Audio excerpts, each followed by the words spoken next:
right, perfect, perfect, perfect. You're now rocking with yours truly, as always. This is Icons and Ideas. I have another wonderful episode for you. Um, I go by Nellz, of course. But as I told y'all before, and I will continue to say, um, through every episode, the purpose of the podcast is to shine new light on new ideas, new perspectives, and I feel it important and pertinent to bring people that I know. That's why I composed. Just reached out to the people that I deal with and say, hey, I have this crazy idea for a podcast and I would love your presence. And thankfully enough, everybody was like, for you? Sure. Of course. Right. I was nervous at first. But everybody, responded overwhelmingly and it was like, cool. But one thing that's consistent with all of my guests is brilliance. And I always want to highlight that. And the person sitting next to me, the guest that I have today, is definitely brilliant in every sense of the word. And I know that's going to translate well. And by the end of this episode, you'll be saying the same thing and singing her praises as much as I do, right? So without any further ado, of course, introduce yourself.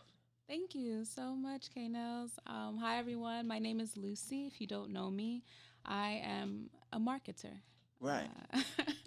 I'm a marketer, specifically a digital strategist. And I love what I do. I'm based in Atlanta, but go all over the world. Right. And you currently work with a global brand. Absolutely. So I'm a global strategist for a medical device company located out here. Super exciting, such great experience. And it's fun. It's my niche. I always loved medicine. Gotcha. Yeah. And I'm Nigerian too, so I kind of had to, I just found a cool way to to make it happen. Right. So was it, let me ask, was being a doctor ever, nurse ever on the trajectory? Absolutely. And then it was just like a slight pivot, like, yeah, that's cool, but. I mean, honestly, I still want my PhD. Okay. I still want my PhD, and I want it to be a fusion between some form of psychology and economics. Because I like money. And facts. But it's crazy that you say that though, because for those that don't know, I went to an art school briefly, but I didn't finish like most creatives. That's on me. But I told myself I never stopped learning though, and I never allowed the extent to which I learned be confined to traditionary forms of education, right? So I always challenged myself. But I said, for many reasons, but namely because I understand the societal validation. It's not something that I need. Right. It's something that I want though. Right. Because I took an unconventional route. That's right. Very true. So looking back, given what I know now, 1,000%, if I had a degree attached to my name, my reach would even be more broad than what it is. Yeah, because you're smart. You're really smart. Do people know that about you? People know. They hear it in the music. Yeah. Most of the times when I get to have those conversations, those one-on-one conversations, it definitely pivot to. I like talking to you. I love talking to you. Facts. I appreciate it. I mean, I remember standing outside of Starbucks, like just for hours, just kind of like, yeah, all right, bye, nah, you know. I know, right? So yeah, like you're a genius. For sure, I appreciate that. Yeah, I accept that humbly. I'm learning how to accept compliments. That's a new feat for me. For all my life, it's been difficult for me to accept compliments. Is it because it's difficult for us to be gracious to ourselves because of judgment from others, though? Like sometimes when you hype yourself up, people kind of look at you like, right. It's partly that, but I think over as I've matured and as I've gotten a little older, I think I really had to be honest, and it was rooted in not unworthiness. I didn't feel like I was worthy. Yeah. That was the only thing, in the moment when I first had the realization, I couldn't say that because it didn't seem like that. But when I unpacked the reality of why can't you accept a compliment? Like, cause it's literally, it made me uncomfortable. When people compliment it, it literally made me uncomfortable. Which one makes you more uncomfortable? Physical compliments or like more characteristic compliments? It's probably equal. It's Really? probably equal. Okay, okay.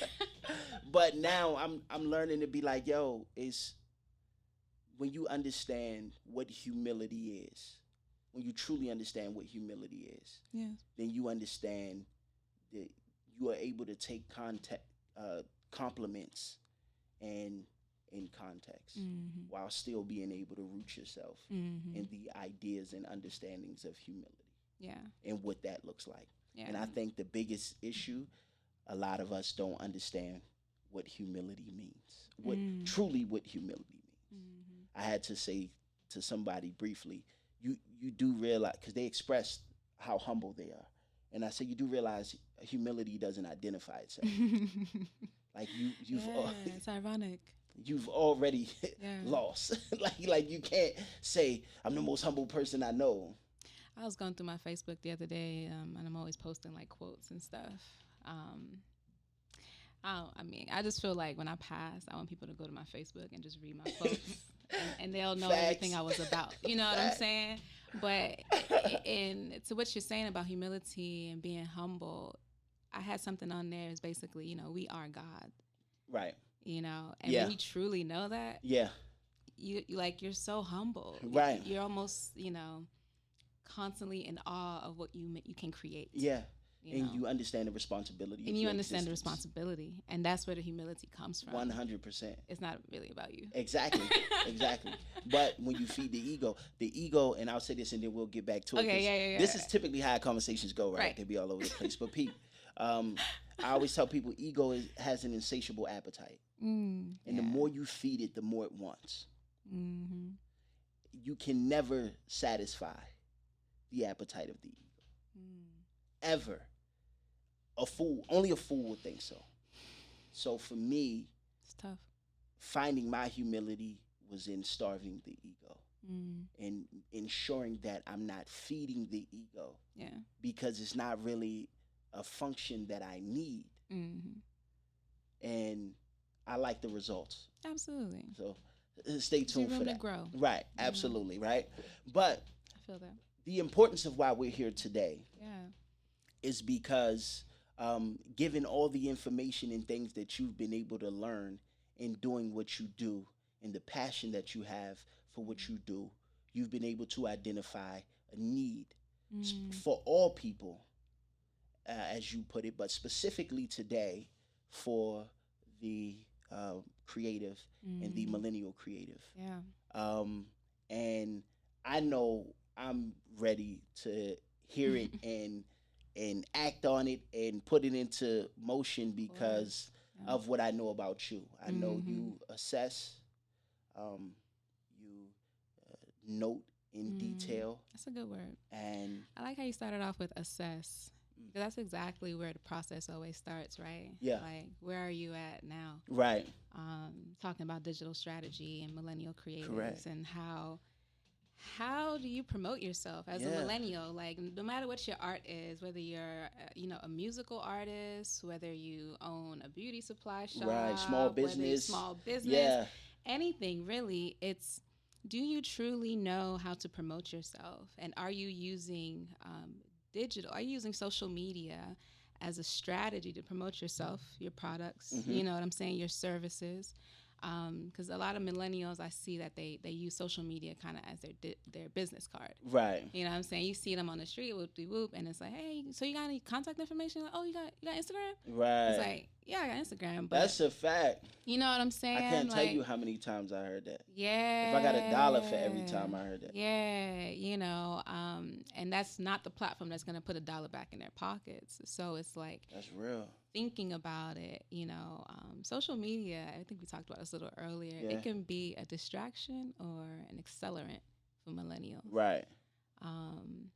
Sometimes we get too caught up in the vanity metrics of it. Exactly. And we forget that it's an opportunity to make money, which we all need right now. Right. You know what I'm saying? That's 100% true. And I think, which goes to another perspective, the algorithm is written to serve the vanity, though. So, like, when you know that that's the premise or that's what you're battling against every time you open up your social media, how then do you not be distracted? Man, That's a tough one. and I fell into it. I fell into I it a think few all times. of us are. You know what I'm guilty of it. saying?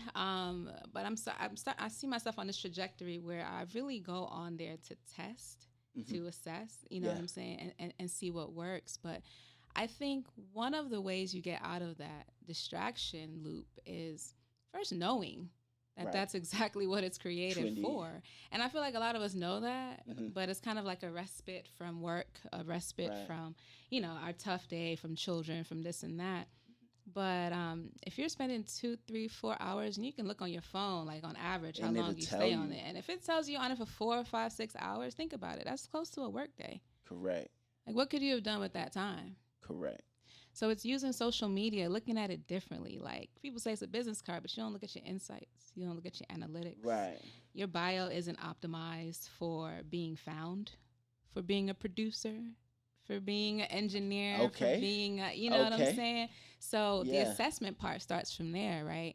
What platforms are you on right now? And how are you using them? Gotcha. And that's what I was going to ask. So how important is the assessment? It's the most important thing. One, are you on the correct platform? Like, you're probably on Instagram, for example, but your true audience is on Pinterest. True. You know what I'm saying? True. Like, Pinterest is almost like a search forum now. You know what I'm saying? Comparable to Google. Gotcha. And it's the platform that people make the most money on, the social platform that people make the most money on. And I've never used Pinterest. Right. Ever. But you never know. Like, let's say you're selling merch. Right. You know what I'm saying? People might be looking for the merch and pops up. Exactly. So it's just little things like that. You could be on Instagram, but you maybe need to be on Facebook because you serve a much older audience. Right. You know what I'm saying? So the assessment starts from there. Boom. 2, like, is your page even optimized for what that platform looks for algorithmically? Right. You know what I'm saying? Like, what does a title look like? What is the caption? What is your cover image? What is your default image? Like, these are all things that go into the greater strategy of social. And I just recently started looking at everything from such a calculated perspective as it pertains to social media. Because before, I wiped my social media. Right. Because I had about 15,000 posts on Instagram. What? Yeah. Are you kidding? No, seriously. No, like 15,000, that number? Like 15,000. Seriously. How long have you been on Instagram? I got on Instagram. So, confession, I got on Instagram the day they made it accessible to Android. Okay. That day is when I got on Instagram. Wow. That had to be years back. Right. Yeah. But, like, so for me, most people that know me know in most cases, I'm either saying something extremely thought-provoking or extremely, like, funny, or like, he's bugging. You know what I mean? Like, that's usually the two extremes, right? Yeah. So before, my social media was far more filled with the latter extreme. Okay, it was got just it. A bunch of... You bugging? Like, so literally, so when they did the last wipe of Instagram, where they got rid of all the bots and things like that had dominated Instagram and the fake accounts and all of that. Yeah. That it was only until that point I was able to get my Nellz tag back, because I was on like my third IG because my page kept getting suspended because I was just posting wild stuff. You know what I mean? So, but the analytics was crazy. Yeah. So I noticed an immediate change. Like, once I stopped posting all that wild stuff, people really was.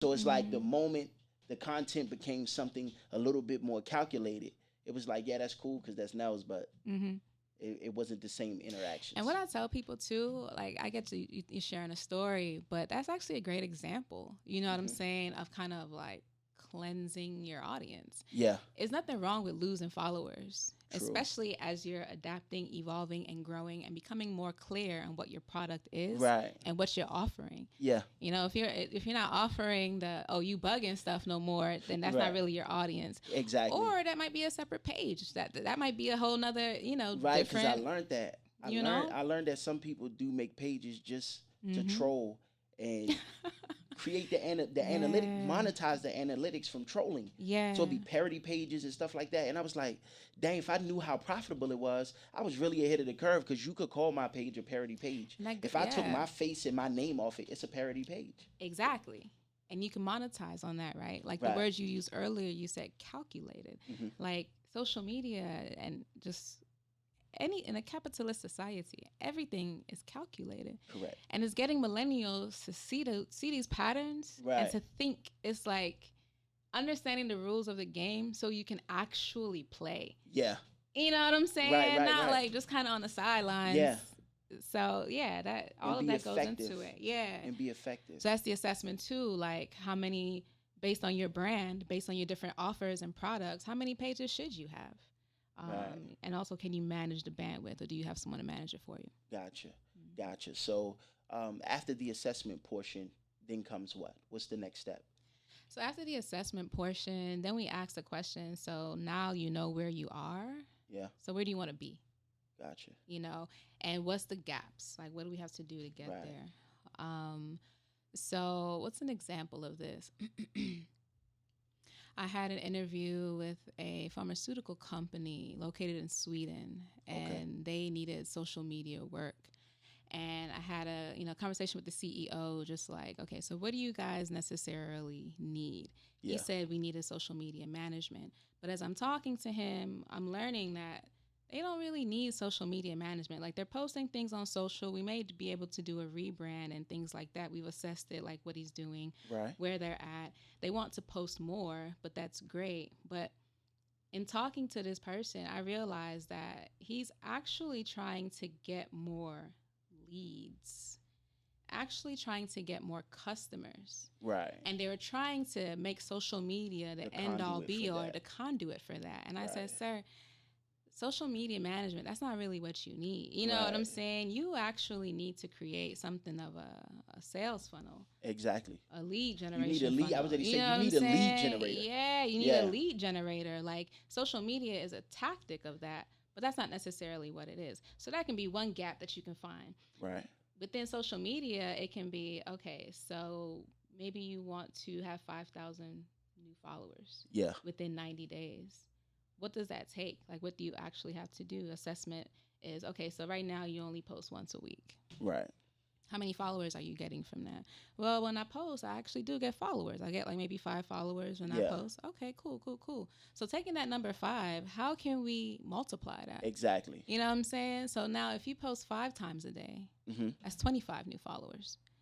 And then just kind of taking it from there, like filling in that gap. Gotcha. Just with realistic goals and, building from there. So each step of the process is extremely important, because from what you just explained, it sounds like had you not did an adequate and sufficient assessment with this company, you wouldn't have been able to determine that what you think you need is not what you need. Exactly. And for me, that was an issue because I never asked myself, okay, with specificity, what's the end game? Exactly. Sell records, make money, go on tour. Exactly. But no. But how? Right. Like, what's the, be specific. Exactly. So one thing that you did for me, you challenged me to not only be specific, but be more intentional. And that's without the proper assessment, which requires you, not even you as the brand strategist or as the digital strategist, but the person, the client, to be brutally honest with themselves. Because if you're not going to be honest, then I can't effectively do what I need to do. Exactly. So, and I had to learn to be more direct like that in my dealings, right? Because I'm talking to like people who just don't really have time. Yeah. And to be honest, I don't have time either. Right. Right. So it's like, let's figure out what you really need. Yeah. And I challenge millennials to think about that, like, what exactly do you want to do? You know what I'm saying? Yeah. What is your end game? Is it to have a concert event where you have 500 attendees? Right. And if that's the case, we have to build our way up to that. Correct. people will say like typically you do that by building a campaign. Right. A campaign. And what is a campaign? A campaign is a series of small events. Correct. Leading to the big one. To the big one. The big one is a 500 audience, at your show. But before we even do that, we already much groundwork, and that's another thing. Like people be like, and I use music because you're a musical artist, and I think it might be able to relate to your audience. It's absolutely.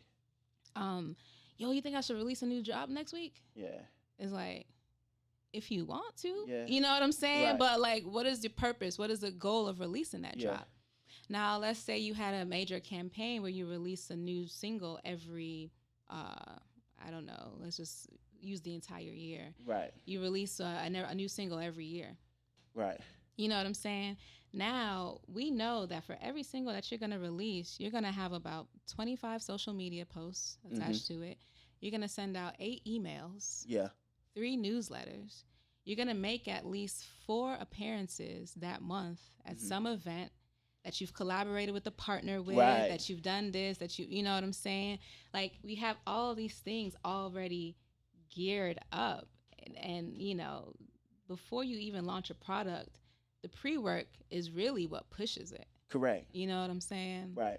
And most of the times we don't want to do the work. And we don't want to do the work because we don't know the work that needs to be done. Like you said, just spelling it out just that specifically.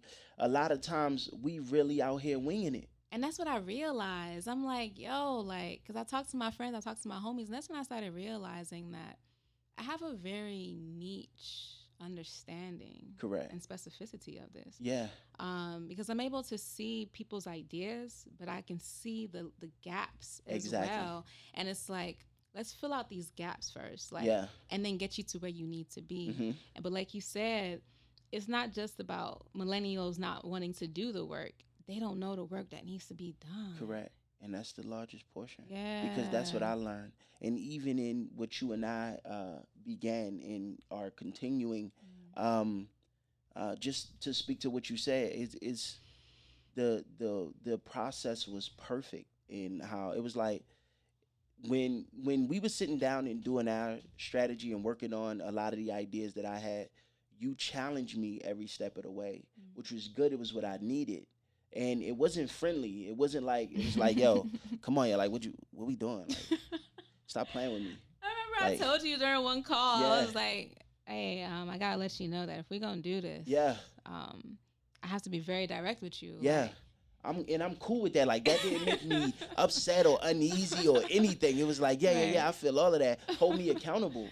Because it's information that I need, and I need to learn how to execute. And so, just like me, that's why I group myself in this. I think the most powerful thing that we all could learn, every artist that's going to watch this, every creative, every independent business or small business owner, one thing that everybody have this vision, this idea. And I spoke to this on the last episode when I was talking to the homie Edwin, who is an entrepreneur and businessman, and he's successful. One thing that I recognized in my conversations with him, he understands how to go from thought to conceptualizing to actualizing. And that's the definition of a creator. 100%. Right? Yeah. 100%. Yeah. And with us, including myself, okay, there's thought, there's conceptualizing, but there's a breakdown between the concept and actualizing it. And that's where we're winging it. And what you saying is, correct me if I'm wrong, hey, y'all, listen, I got some information that'll be able to help you to go from concept to actualizing. And essentially what we've done is just broken it down to very simple steps. And similar to the process we went through, just like, let's think about this. Let's take a step back and truly think about what you're trying to offer people. And when you figure out what that offer is, what is your pitch? What is your sales message? Right. And then once you've identified that, the last thing is, let's create the campaign. Correct. Let's create the actual strategy behind it. Some people post on social media but don't really know why they're posting. Right. You know what I'm saying? They just kind of like, you know what I'm saying? But let's really plan that out. So what we're doing is we're going to be hosting a series of webinars that carries them from each level, each step of the process into it. You know what I'm saying? Creating it for your own business. Correct. And at the end of the day, like being able to see the process come to life and execute on it, you know? Yeah. So yeah, it's a really cool program we're putting together, man. Okay. And that's what I was telling you. Like we've been working on it for a couple of months now. Yeah. You know, but the fact that it can be microwavable for Right. everyone, I think that's the Right. most exciting part. That's the Yeah. most exciting part for me. And that's the brilliance, though. That's where it's niche for you. That's what makes what Yeah. you're doing unique.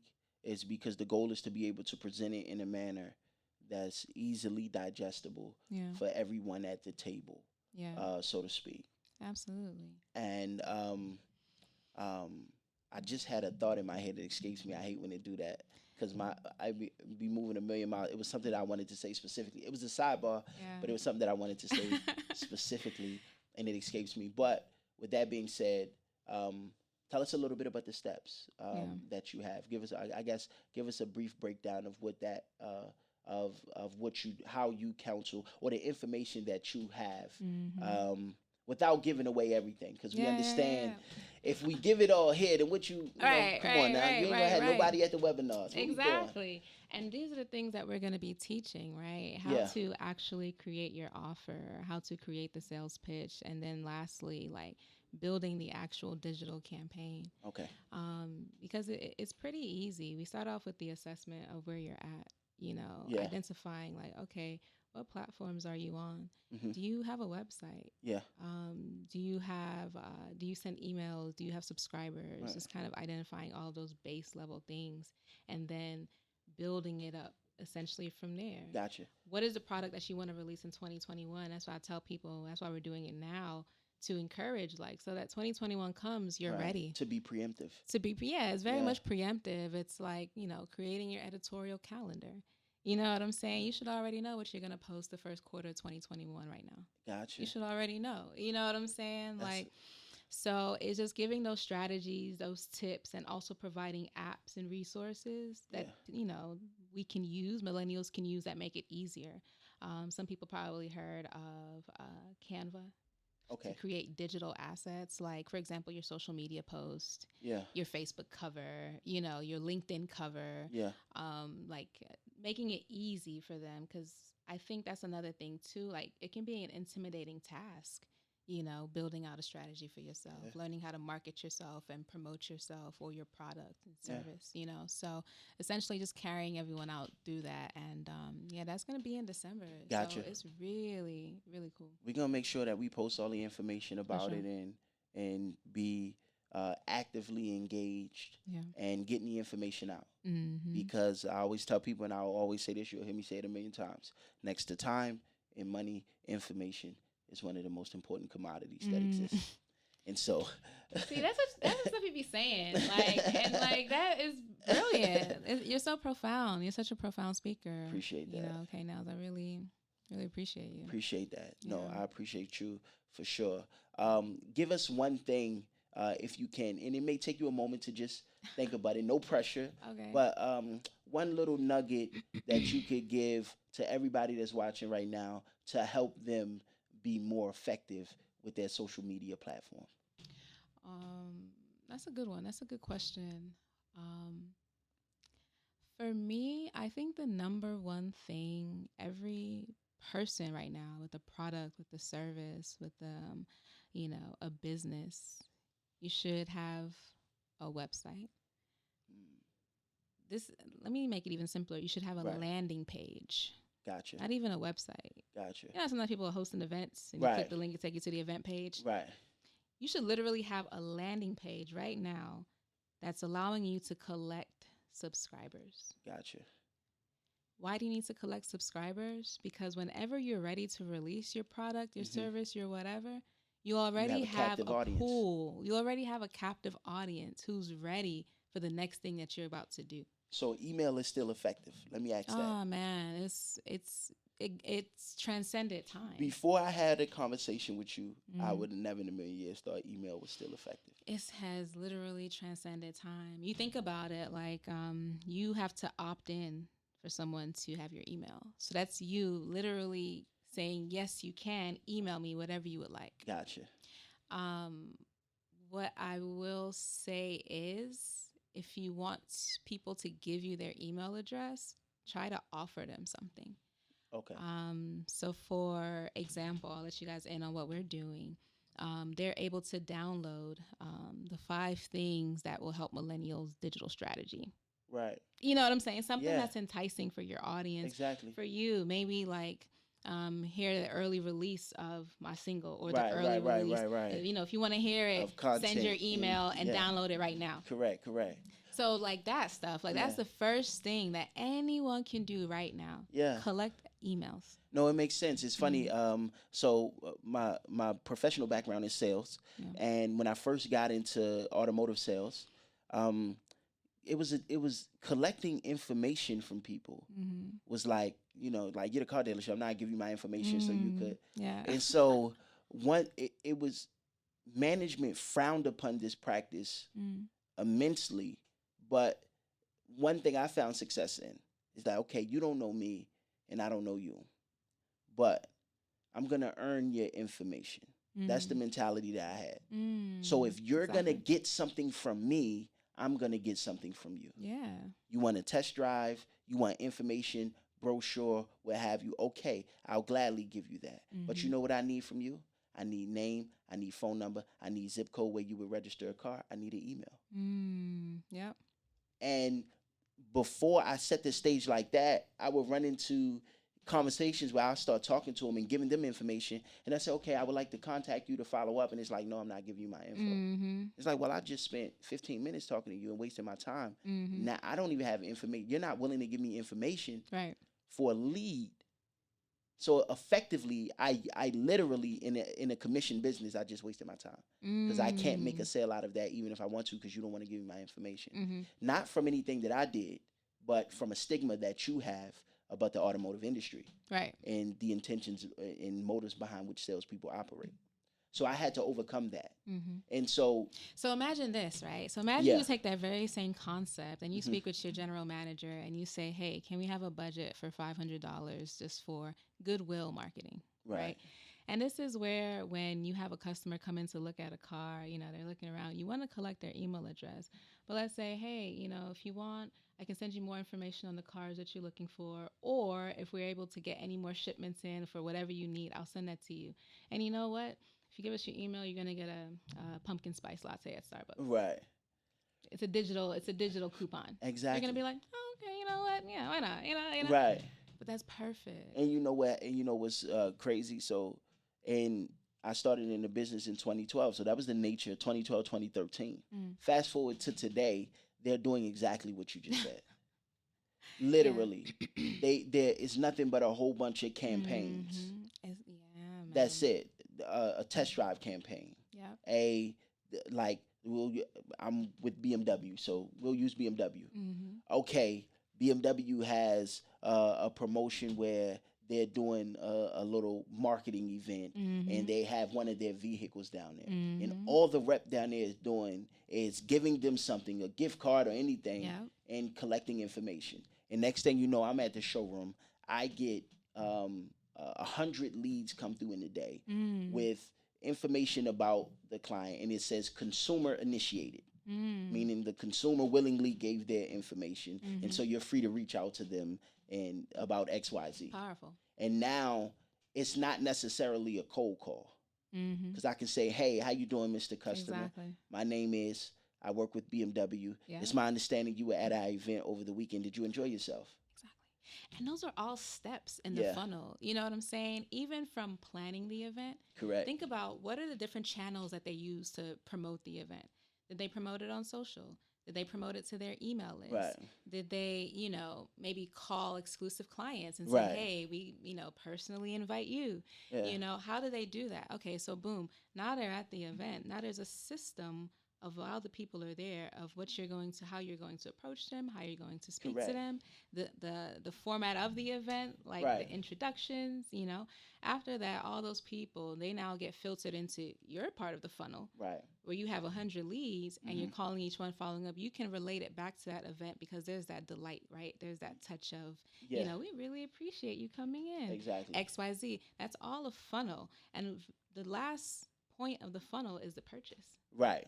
But Exactly. all of these things lead to that. Exactly. Yeah. And the overarching point is knowing your audience. Yeah. Because if you don't know, and that's the problem that some of us creatives have. Knowing truly what does your audience look like? What do they buy? What do they listen to? Yeah. What do they participate in? Literally what they look at. So knowing the audience is important, because somebody, I think it was Lamborghini, said, of course we don't do commercials because our client isn't watching TV. They don't watch TV. They don't got time to watch TV. And I was like, I feel insulted a little bit, like. Yeah, and that's. But at the same time, it's like, no, you ain't their client. See, that's another thing. Like, and, we'll talk candidly, right? Like it's you and me. But like millennials don't know their product, right? First of all, right. And then two, they don't know their audience. Correct. You ask people like, oh, so who are you gonna sell to? I mean, women like stuff like that, so I'm gonna send it to women, right? Or people who listen to hip hop. Well, right. Who exactly listens to hip hop? Right. And not more than that, who actually buys? Exactly. You know what I'm saying? Yeah. So, and then if it's more so who listens, then your strategy is a little bit different. Now you're talking about an awareness campaign. Right. That's not an income-driven campaign. Exactly. So, you know what I'm saying? But yeah, I just want to touch on that point. We really don't know who our audience is, and it's important to identify that. Now, if you've optimized, for example, if you have a Facebook business page or a LinkedIn business page or an Instagram business page, you actually get insights to who your audience actually is. Mm-hmm. Like your audience may be between the ages of 18 and 32. You know what I'm saying? Or it may be a little bit older, but you can capture that and now you can focus on that specific audience. Okay, so based on that, let's say you're a men's wear brand, ages 18 to 32, men. Now, where would your audience be, per se? What magazines are they reading? What conferences are they going to? Like, I was at Complex Con last year, maybe 2 years ago. And I saw the audience there. I was like, oh, wow, a lot of hype beasts, a lot of sneakerheads, a lot of merch wearers. Right. So if you're an artist who has merch, you should try to figure out how you can do an installation at Complex Con. Right. You should try to figure out how you can get your clothing on someone who's going to be at Complex Con. So it's like, you really, really do need to know who your audience is to the T. Gotcha. Absolutely. I want to segue a little bit because I heard you say earlier, like, interest of yours is that intersection between economics and psychology, and I'm glad you said that because that's 1,000% my interest, right? Because I feel like to another point that you said, to effectively play the game, you have to know the game. Yes. Right. And on the other end, knowing the game involves answering the why. Mm-hmm. And I think psychology to me is answering the why.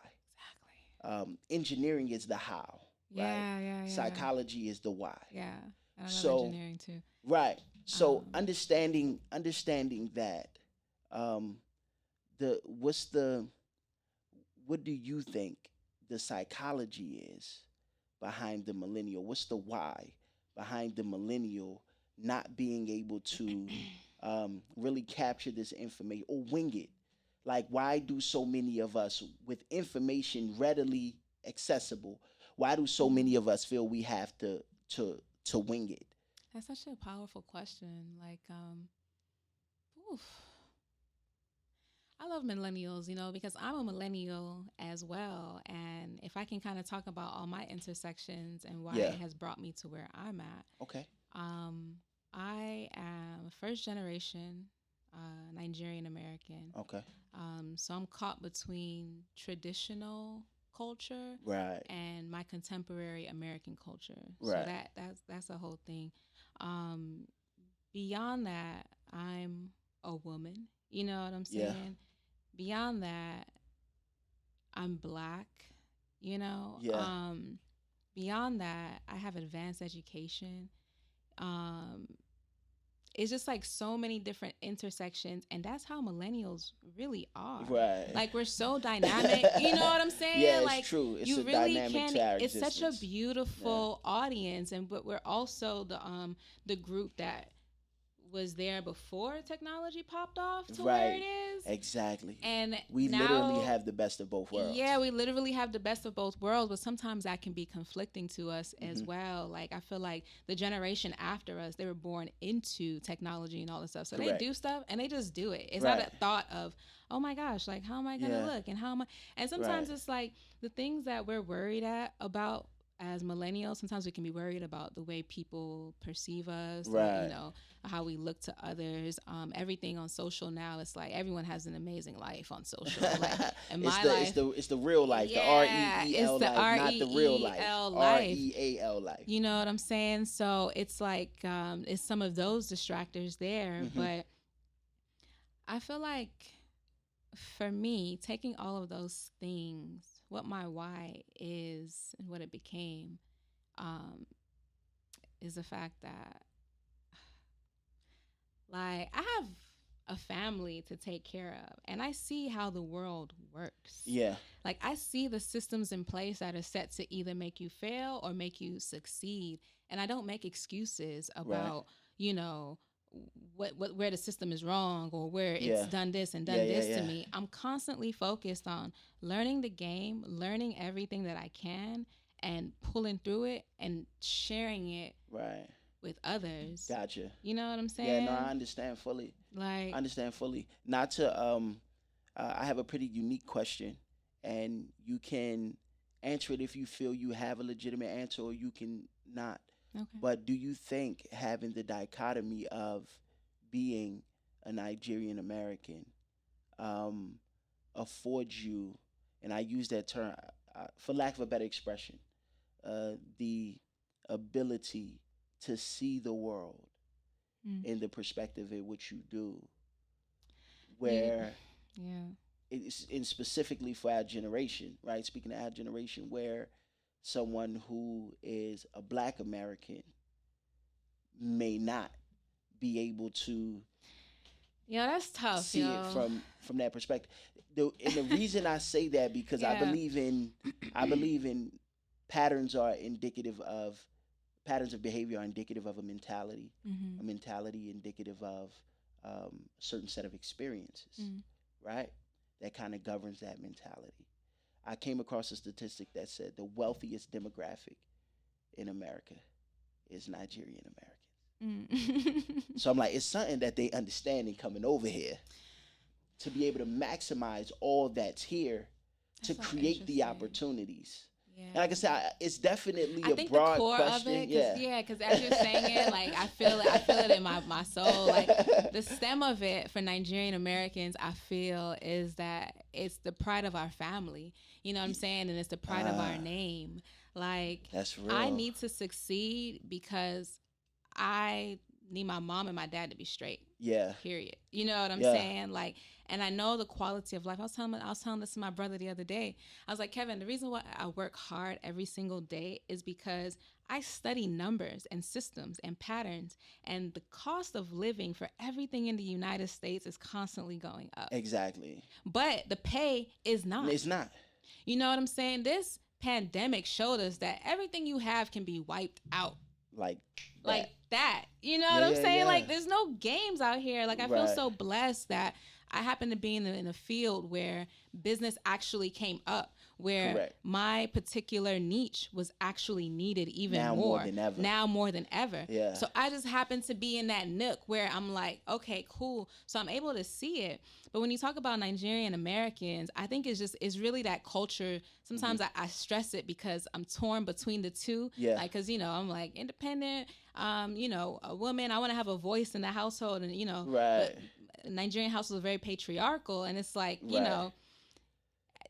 It makes for it's like good and bad, but it makes for a very tough cookie, a very Yeah. dynamic cookie. But Yeah. I just want to speak to your point when you talk about like Black Americans. Mhm. And this is why, like, I hate the idea of racism, because it's like, y'all don't even understand. Like, no Black person is alike. Like, to be completely honest, you know what I'm saying? Right, Like, right. I'm Black, I'm Nigerian American, but that's completely different from the experience that American born Yeah. Black African American Exactly. has. Like you Mhm. said, like, my perspective of the world is completely different. Right. Like, it's so dichotomous with my Nigerian mind Yeah. and my American mind. Yeah. You know what I'm saying? So it's like I just look at things differently. True indeed. And my personality is the type where I can learn from others' mistakes and learn very well. Yeah. Like I don't have to go through something Yeah. for me to like, As we you know what should. I'm saying? Like Yeah. I don't have to get into 100%. dumb stuff for me to like get it. Like Right. I can just see you and see just I'm very big on just like all the answers Yeah. are in front of us. Yeah. It's like And it's like it's the amount of power and personal responsibility. yeah. The amount of power that you. So I believe that if you don't um, claim power, then you inadvertently forfeit that power Yeah. to anything. If you don't make a declaration to say, I have the power, and not necessarily verbalize it, but conduct yourself in a manner that correlates with that idea, then you give your power over your life to external sources. Absolutely. And one thing that you said, I think, was very powerful, and I won't dwell on this topic too much because it's so broad and it's so layered, right? Yeah. But you said pride in family, and that's extremely important. And that's what I talk about with a lot of the other things that I do when speaking directly to the Black experience in America and coming out of slavery into the Reconstruction era, into the Civil Rights Movement, into the modern day experience. And one thing that I learned in studying all of these different Black psychologists is one thing that they spoke to was the importance of the familial structure being able to set the precedence for how a child will govern himself or herself in this life. So if you break the family, you essentially heighten the probability of dysfunctionality in the child 100% of the time. Yeah.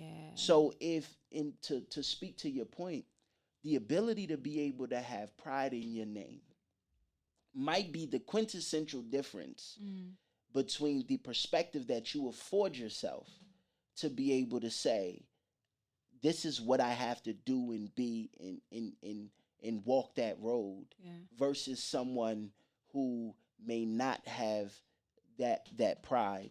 And I think the thing is too, though, like, and what you're saying is powerful, you know what I'm saying? But I can't sit here and act like, you know, I've had to get to this point though of execution.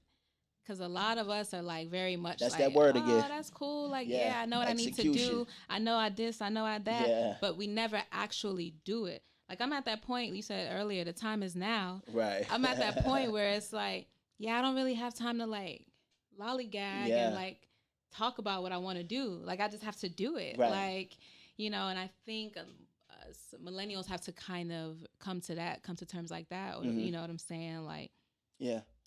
Millennials are amazing. I don't want to make it seem like, you know, whoop-de-whoop. No, we you know what I'm saying? Making it better. You have to bring to light the things that you want to make better. And that's not always a happy-go-lucky conversation. It can be chastising, but it's necessary. Like me and your conversation. Like all the time, right? Especially when we was like, you know, it was that, but I appreciate every moment of it. And so specifically to the millennial, and I'll speak to the Black creative in this moment to kind of encapsulate the idea of what we were just talking about, is the if you don't take anything else from the conversation, understand the importance and the power and the execution. And I think that for me, that's what I'm working on and refining. And I'm always willing to use myself as an example because I'm willing to be transparent in that way. Yeah. My problem has always been execution. And bigger than that, my problem, what I learned from you and I's conversation, has been really assessment outside of the execution. Because in order to assess, you have to prioritize. And somebody like me, I want to do everything. I've been gifted, I feel like, and blessed to be so multifaceted. Yeah. How do I just do one thing? Yeah.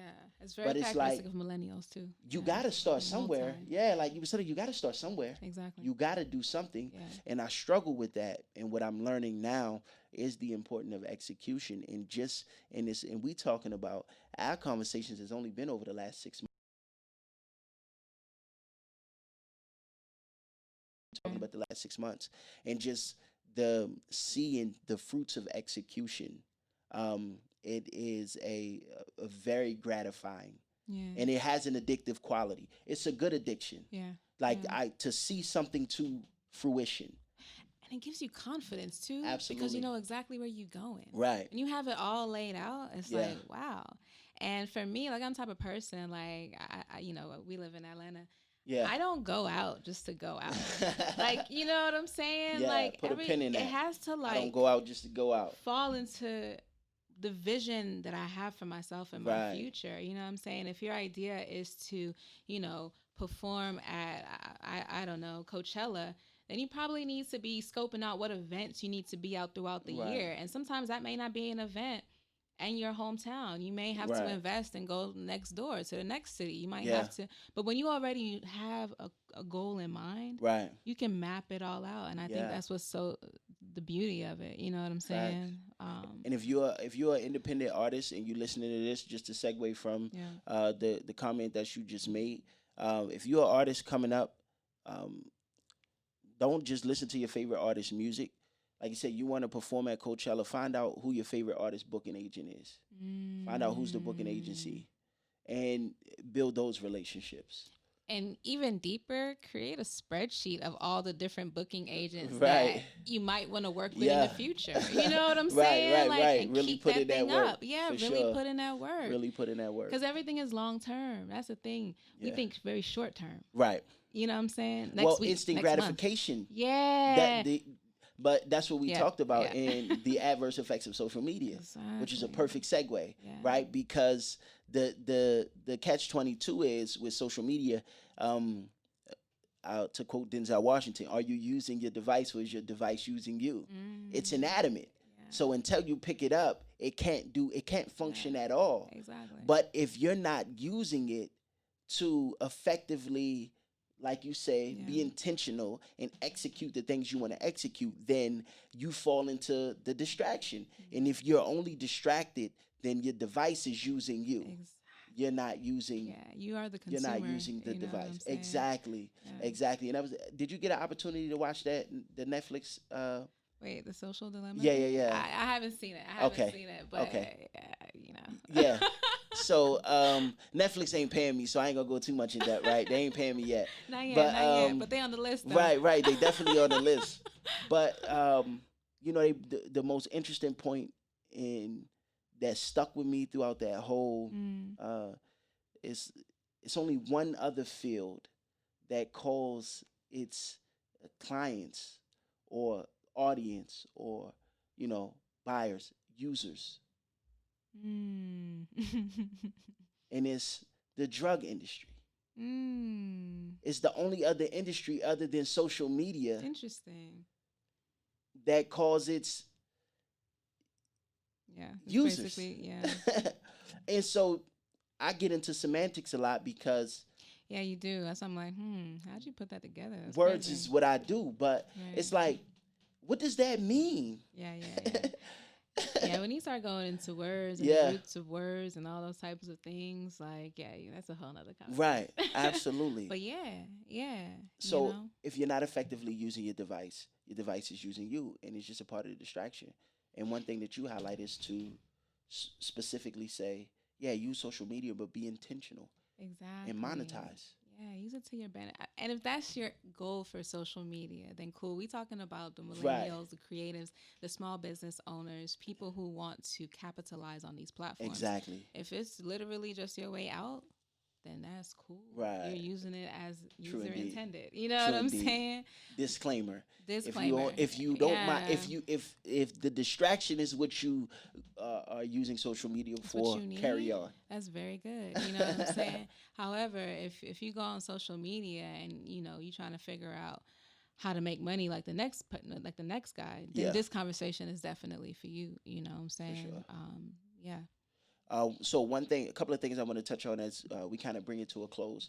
Um, I want to talk about the ability to effectively build relationships Mm. and the importance of, uh, I'll say, old school marketing. Before social media and all of that existed, Yeah. it was really your ability to connect with one human being connecting with another, Yeah. and then being able to, promote your brand or Exactly. whatever. How do you think the relationships that you've been able to build over the last decade Mm. um, not only change your perspective, but allow you to be effective in doing what you do present day? Yeah. I'm so grateful and thankful for my connections and relationships built over the years, because I've seen critical relationships that have just changed my trajectory in Yeah. life. Like if I didn't know that person, I'm not Yeah. really sure where I would have been. Right, right, You know what right. I'm saying? But I think it's great to foster relationships. And I mean that from friends and business, but Yeah. also within the family unit. Just even going back to what you talked about, you know what I'm saying? True. This dysfunction in your family creates dysfunction in your life. But That's real. foster relationships, like really That's real. get to know people, you know what I'm saying, and understand what their challenges are in life. Right. Like we all see what's going on in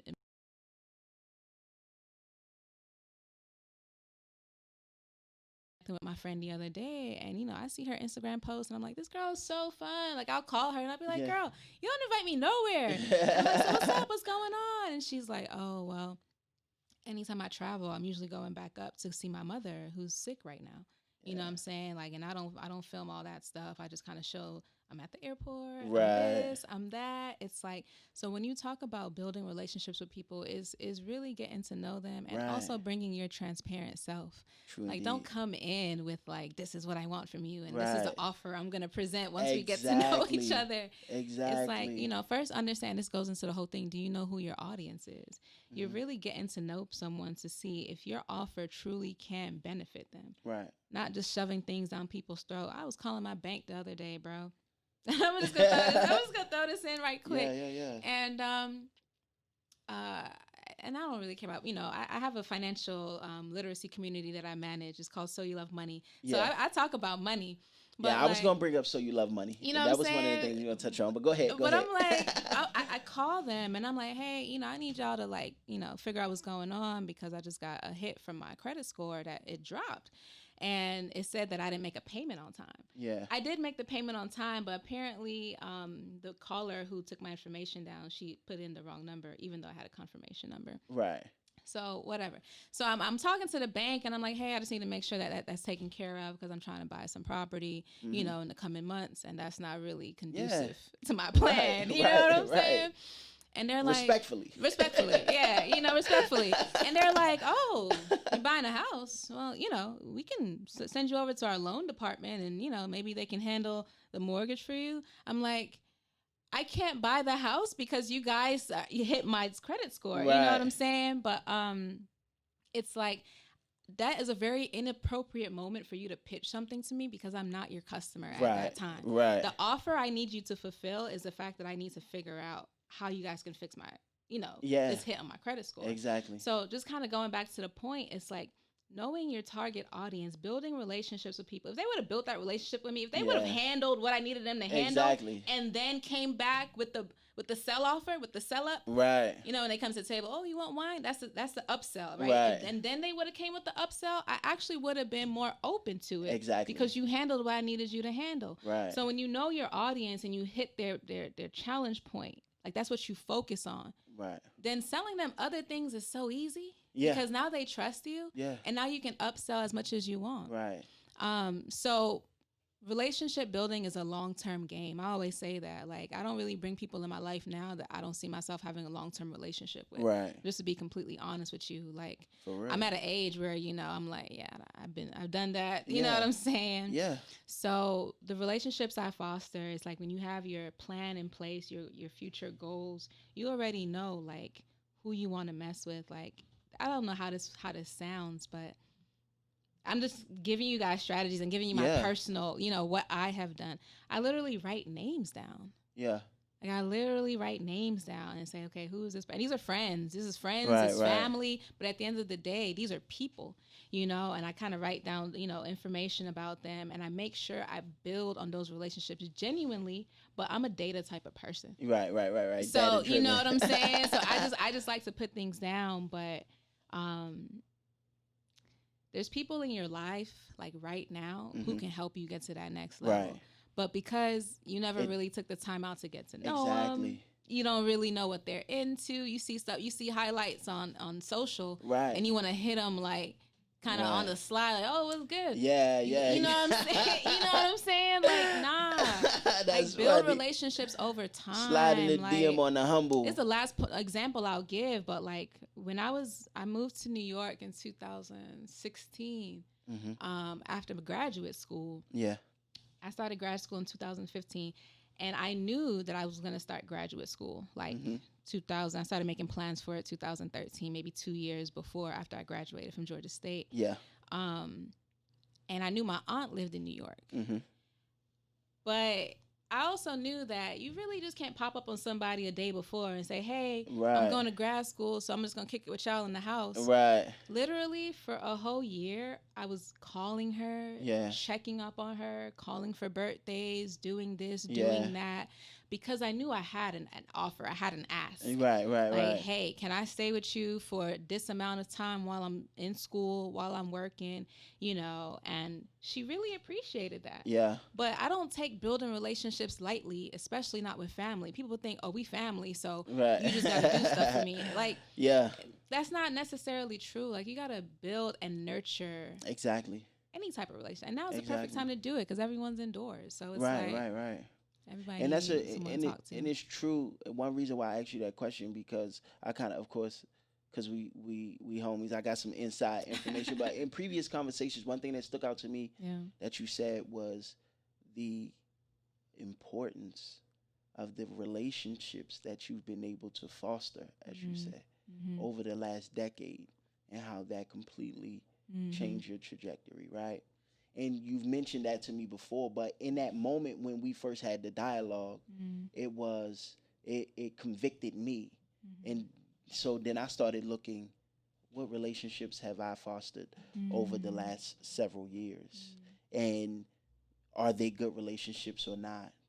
Now, it didn't, again, it just, in that moment, I just took time to assess. The reality is I've been able to foster some excellent relationships. Yeah. Right? It goes without saying. But without, in that moment, it brought it to my realization to say, okay, that's the importance of even being intentional with who you are and surround yourself with. And I think one of the problems that we have that you mentioned, even as family, but with friendships in general, we make the premise of our interactions transactional. And that's exactly in for another conversation. To me, that's the residue of living in a capitalistic society in the most fundamental level. Everything becomes transactional, even your friendships. But one thing, I'll quote the great Beanie Siegel. The honorable. He said, use me. We've been put in each other's lives to use me. Don't misuse me. And I thought that was extremely powerful. So use me. Don't misuse me. Yeah. But part of that misuse is making everything transactional. It don't have to be transactional. Hit my line because you really want to hear from me. Exactly. Don't hit my line because you know it's an ask, like you say, coming. So it made me hyper aware too. So now in all of my relationships and friendships, I try to reach out to people and in any way I can. And I peep that too. You do be hitting me up like, hey, what's good? Can. Right. Just because, and I genuinely be wanting to know like, yo, I'm good. Yeah. You know what I mean? Yeah. Like, because that's important. I mean, because, to your point, Kanye said it too. If you're not useful, you're useless. True indeed. You know what I'm saying? And people in a capitalist society, which we live in, if you don't want to live in a capitalist society, you can, figure out where you want to go. Right. But it's like, while you're here, understand the game. Yes. So you can play. You know what I'm saying? So that's really what it is for me. And just making these easy, simple systems for people to understand. Yeah. Like, so they can be you can actually be a player. Gotcha. before I touch on my final point, another thing you said, I like to make connections through each of the episodes, and I do that intentionally Storytelling. because I I like it. think it's a divine connection between everybody that I'm gonna sit and be able to talk with, right? And one thing that has been mentioned by each of the guests so far, and you've even mentioned it, is writing it down. Mm. You said I wrote down names. My previous guest was like, write down, you know what I mean? My first Yeah. guest was like, I had to write it down. I had to Yeah. be able to write.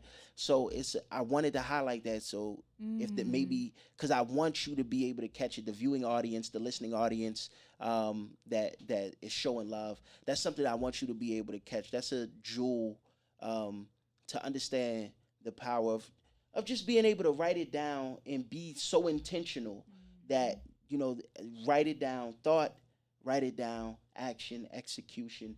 Those are the types of things that's gonna. There's a quote I read, and it said, "The ancestor of action is thought." You know. Yeah. So yeah, if you can think about Yeah. it, Yeah. write it down, Right. Facts. execute. Facts. I said, look, I probably said it every episode. My favorite quote, Denzel, to bring Denzel back. He said, "The true desires of the heart for anything good is God's proof to you sent beforehand to let you know that it's yours already."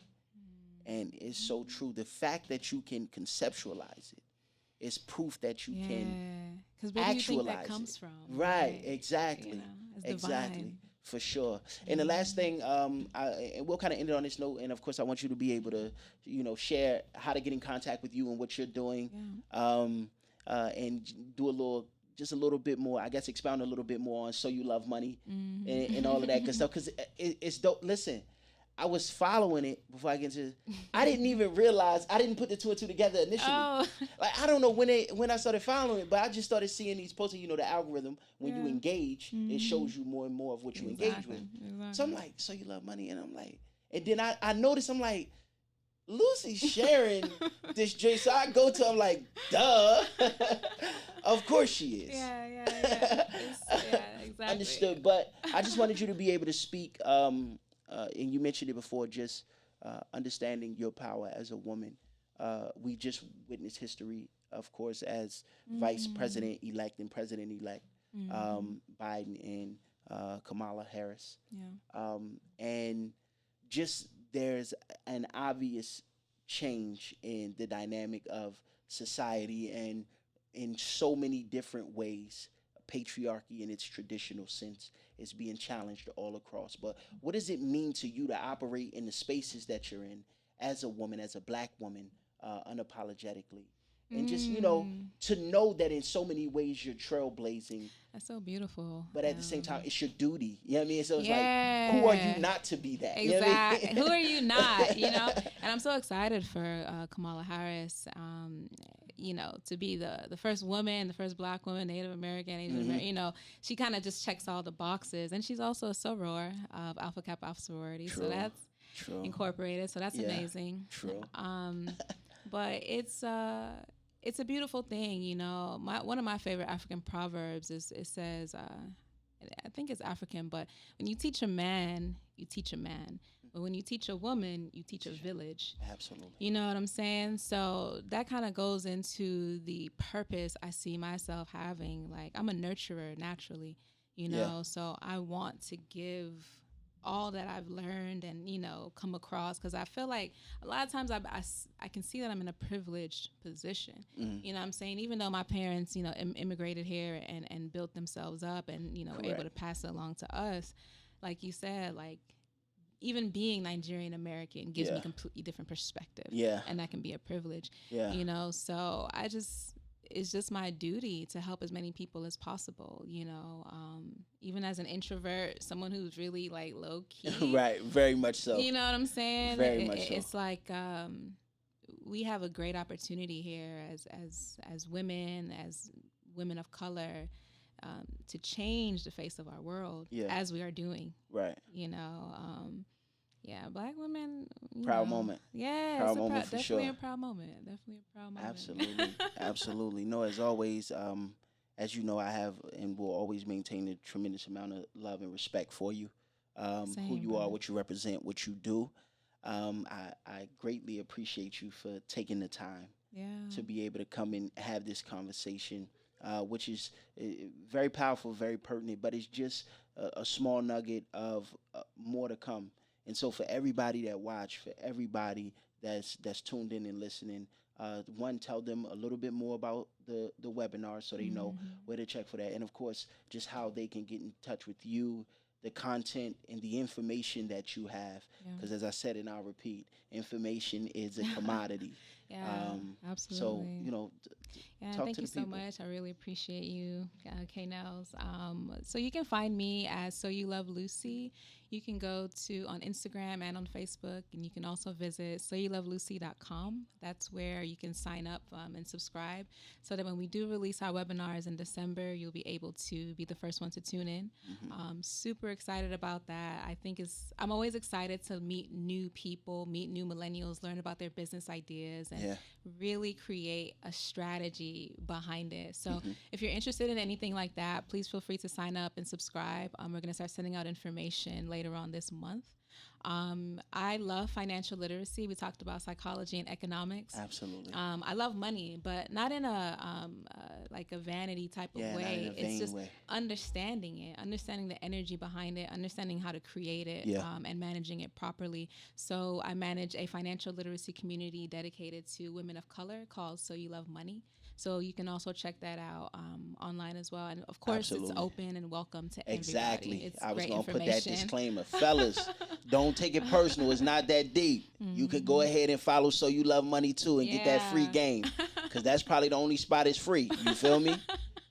Take advantage. Exactly, exactly. So yeah, super Yeah. excited. Thank you. If I can put one little plug in here, um, we are working with a what we do every quarter with the company I'm an advisory board member for. It's called the Working Remotely. We work with small businesses every quarter Yeah. and help them build out their own marketing and digital strategy, Yeah. free of charge. Um, Geared towards the black-owned, businesses and black communities. But now we're working with Down North Pizza, that's located in North Philly, and Yeah. it's a pizza shop, Okay. Kanels, that only hires previously incarcerated men and women. They Solid. teach them how to cook. They even have housing for them on the top of the pizza shop. So That's if you have solid. heard about the campaign, visit Down North Pizza on Instagram and please donate. They're opening their shop in December, and that's something that we do as well. We really do Yeah. want to help the community. So That's cool big stuff. right there. That's dope. Hmm. That's dope. Yeah. That's dope, man. Listen, I can assure you this is not going to be the first time.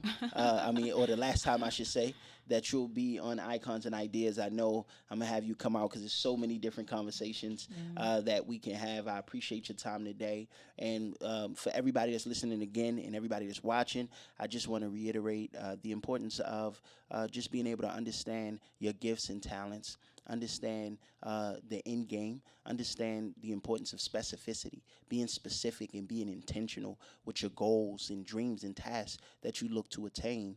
And understanding how we can use these tools that we use every day as tools. Social media can be a tool. The Hmm. internet is a tool. The algorithm is a tool. But if we never afford ourselves the information to master the tool, then we do ourselves a great disservice because we Hmm. limit the amount of reach that we'll be able to have in our small businesses, in our creative aspects, in our world in general. So if you take nothing else from our conversations today, understand assessing, understand accurately assessing where you are, understanding the relation to where you want to be, and understand what it's going to take to strategize and then execute in order for you to be the artist that you want to be, the entrepreneur that you want to be, the person that you Exactly. want to be, so on and so forth. So y'all already know who it is, man. It's K Nellz. I appreciate y'all as always. I will be dropping new music before the turn of the year. So Yes. you'll get new K Nellz. I guess Yes. it's kind of like breaking news. I hinted at it on social media. You know the campaigns that we was talking Yeah, about. yeah, yeah, yeah, You yeah, know yeah, I'm yeah, learning. I'm yeah, yeah, learning. yeah, So yeah. You're great. you'll get new music from K Nellz this calendar year, Highly among other anticipated. things. And stay tuned. Check out me everywhere. It's K Nellz, KAYNELLZ. Now or Never is streaming everywhere. and just check out all of my social platforms: Instagram, Twitter, Facebook, so on and so forth. This has been another excellent episode of Icons and Ideas. I appreciate you for tuning in. Y'all have a good one as always.